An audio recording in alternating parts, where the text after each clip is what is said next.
O romantismo foi um movimento estético e cultural que aconteceu entre os séculos XVIII e XIX, que deixa para trás valores clássicos e inaugura a modernidade. Um dos principais autores do movimento romântico foram na Inglaterra, de Lord Byron, na França, Victor Hugo e em Portugal, Almeida Garrett e Camilo Castelo Branco.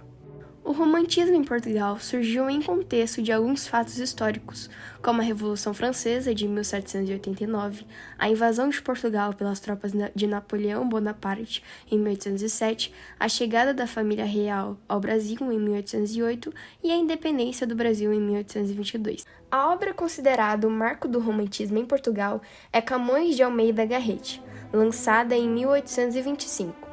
Por meio de seus textos, despertava o sentimento de nacionalidade no povo, mas o movimento só se consolidou neste país a partir de 1836, com a publicação de A Voz do Profeta, de Alexandre Herculano.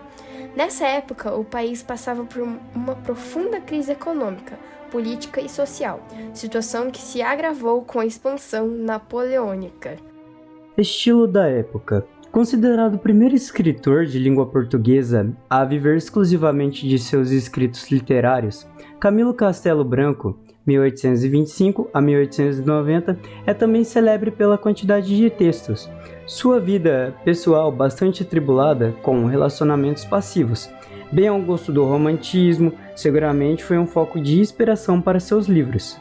Durante quase 4 décadas, de 1851 e 1890, escreveu mais de 260 obras, numa elevada média de mais de 6 por ano.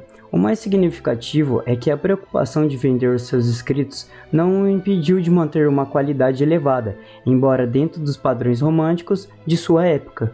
Em 1850, Camilo Castelo Branco conheceu Ana Plácido, casada com um comerciante.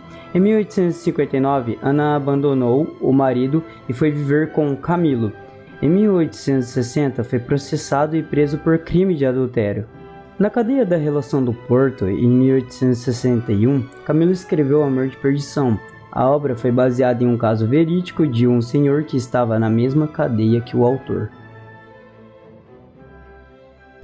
A obra Amor de Perdição nos inicia apresentando 2 personagens, o fidalgo, chamado Domingos Correio Botelhas de Menezes, e a dama do paço, chamada Dona Rita Preciosa. Esses 2, logo no início, se encontram e se apaixonam. Eles casam e vão morar em Vila Real. Lá, eles têm 5 filhos. 2 eram meninos, serão eles Manuel, que era o irmão mais velho, e Simão, o protagonista. E 3 meninas, Maria, Ana e Rita. Em seguida, eles vão morar em Viseu, em Portugal. Em um episódio em Viseu, Simão Botelho se envolve em uma confusão e acaba machucando algumas pessoas. Sua mãe dá dinheiro a ele para que ele fuja até Coimbra, até que se acalmem os ânimos. Uma vez que seu pai, que era Domingos Botelho, que também era juiz, tinha ficado muito bravo com o acontecido. Após um tempo, Simão retorna a Viseu, onde conhece e se apaixona por Teresa de Albuquerque. Eles eram vizinhos e se conheceram através de conversas que aconteciam entre as janelas de suas casas. Desejando proporcionar uma vida agradável à sua amada, Simão então decide continuar a se esforçar em seus estudos. Então, no último dia antes de retornar a Coimbra para voltar a estudar, ele conversava com Teresa pela janela, até que o pai da jovem, Tadeu de Albuquerque, percebeu e irritado a puxou pela mão. E nesse momento descobrimos que as suas famílias eram rivais. O pai de Teresa ficou extremamente irritado com esse romance. Então, o mais rápido possível, tenta forçar a sua filha a se casar com seu primo Baltazar. No entanto, todas as vezes a menina se recusava. Por isso seu pai a ameaça mandá-la a um convento, isto é, um lugar onde morava uma comunidade religiosa. O casal ainda conversava através das cartas. Então, Teresa, quando contou isso a Simão, ele decidiu rapidamente encontrar-se com ela. O seu objetivo era chegar no dia do seu aniversário. Em Viseu, Simão se encontra com um ferrador chamado João da Cruz. Ele tinha uma dívida com seu pai, por isso, como forma de compensá-la, decide apoiar o garoto em sua aventura. Nesse contexto, o jovem também conhece Mariana, a filha do ferrador. Depois de se estabelecer em Viseu, na casa do ferrador, Simão ele tenta se encontrar com a sua amada 2 vezes, porém suas tentativas são completamente frustradas pela intervenção do primo Baltazar. Teresa ainda não superava Simão e seu pai sabia disso. Então, Tadeu decide colocar Teresa em um convento local. Então, quando Simão ficou sabendo disso, decidiu arriscar tudo para poder encontrar-se com a amada, nem que seja a única vez. Nessa última tentativa, em meio a uma grande confusão durante a noite, Simão Botelho acaba disparando um tiro em Baltazar, e esse cai morto. Com a sua última tentativa sendo frustrada, o jovem já se via sem esperança. Por isso, não nega a culpa de seu crime e acaba preso em uma prisão no Porto. Esse foi condenado à forca, ou seja, à morte, mas por influência do poder de seu pai, a sua sentença foi reduzida a 10 anos de exílio na Índia. Vale lembrar que durante toda a trama, Mariana se dispõe a ajudar Simão, concedendo seus escassos recursos e estando sempre ao seu lado. Ela, assim como Teresa, também o amava. Durante o tempo de prisão, sempre lhe fazia visitas e, mesmo que angustiada, intermediava as cartas entre Simão e Teresa. Nesse contexto de prisão, Simão reconhece que Mariana era uma boa moça.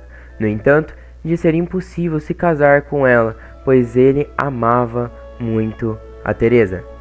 Cartas vão e vêm e ambos vão perdendo a esperança de se reencontrarem, até que Teresa entra em depressão profunda. Desesperançosa com seu futuro, então, ela decide pôr fim à sua vida. No dia em que Simão iria embarcar para o exílio, vê um vulto no alto da torre de um convento. Este vulto lhe acenava com um lenço, e enfim, ele desapareceu. Essa foi a última vez e a única vez que Simão viu a sua amada. Enquanto embarcava, o comandante do navio chega com a notícia que Teresa havia se suicidado. Em seguida lhe trouxeram as últimas cartas que ela lhe escrevera, e o primeiro parágrafo dizia: É já o meu espírito que te fala, Simão. A tua amiga morreu, a tua pobre Teresa.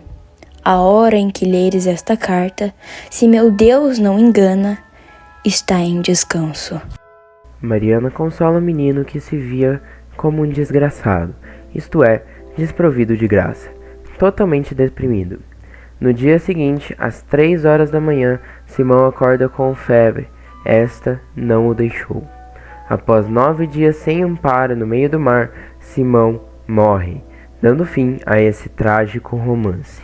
Então, Simão é lançado ao mar, e Mariana pula junto e morre abraçada ao jovem que tanto o amou em silêncio.